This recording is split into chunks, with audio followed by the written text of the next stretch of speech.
பார்க்க பார்க்க ஆனந்தம், பறவை போல உல்லாசம், வேலையின்றி யாரும் இல்லை எங்கும் சந்தோஷம்.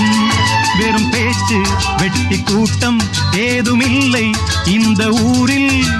கள்ளம் கபடம் வஞ்சகமின்றி கண்ணியமாக ஒற்றுமை உணர்வுடன் வாழும் சிங்கப்பூர். அக்கரை சீமை அழகினிலே மனமாட கண்டேனே, புதுமையிலே